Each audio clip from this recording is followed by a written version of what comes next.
Ang Gawad Kalinga Negros Occidental Chapter dinuyugan sa mga kaubang organisasyon, institusyon ug mga tulungaan mipatiugda sa madasigon ug mahagitong mga kalihukan dinhi sa dakbayan sa San Carlos.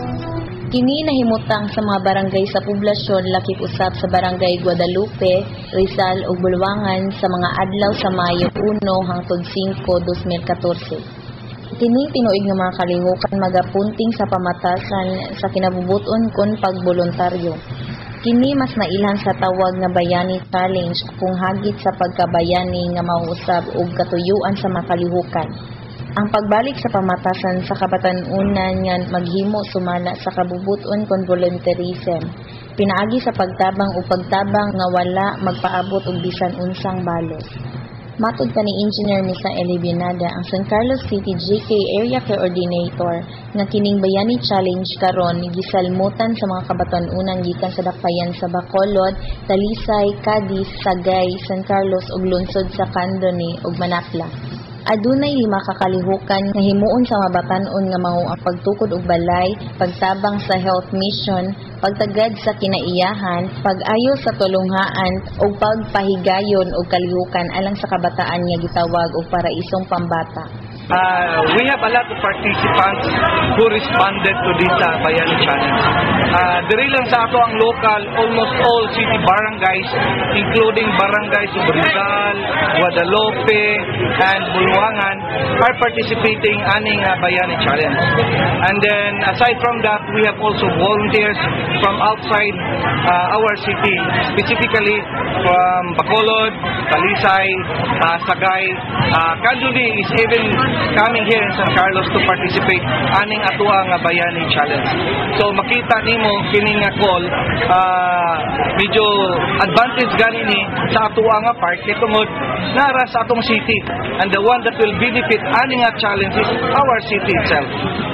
Dugang pa ni Engineer Binada nga sa house build, ilang itukod mao ang GK houses sa Barangay Guadalupe uban ang pundok sa 62nd Infantry Battalion sa Army. Sa health build, ilang pagahimuon ang Operation Tuli.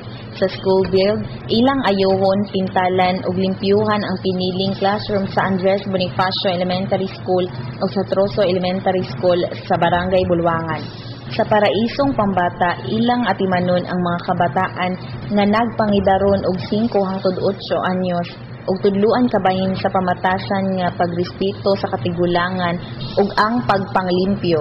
Ang katapusan mao ang pagtagad sa kalikupan pinaagi sa pagpananom ug bakhaw ug pagpanglimpyo sa baybayon sa Barrio 2 ug Sitio Mabuni sa Barangay Guadalupe. What are these 5 major activities?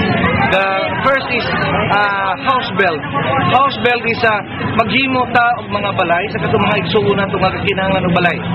And then the area of this house build is ang atuwa nga JK site nga atuwa sa Barangay Guadalupe.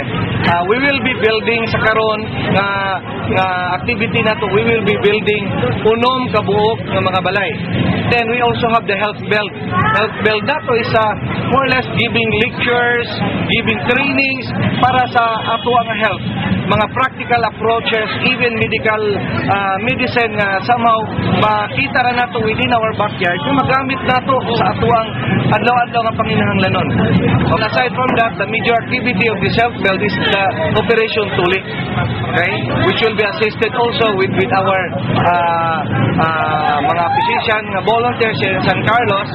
Gisugdan ang ilang 5 kaadlaw nga mga kalihukan pinaagi sa paghimo og fun walk nga nanukad sa City Hall padulong sa Rizal Square ag didto gipahigayon ang ilang opening program.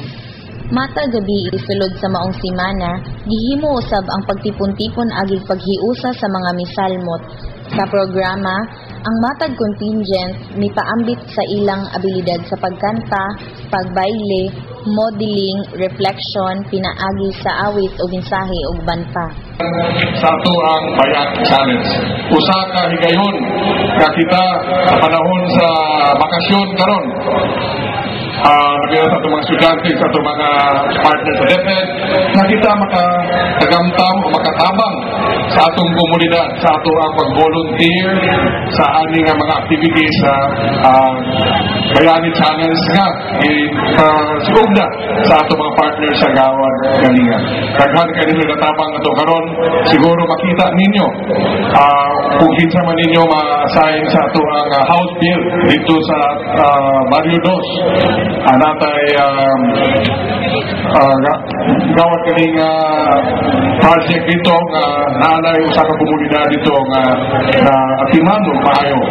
So in these 5 days that we will be together, we will be helping each other, we will be working with each other for the betterment of our community.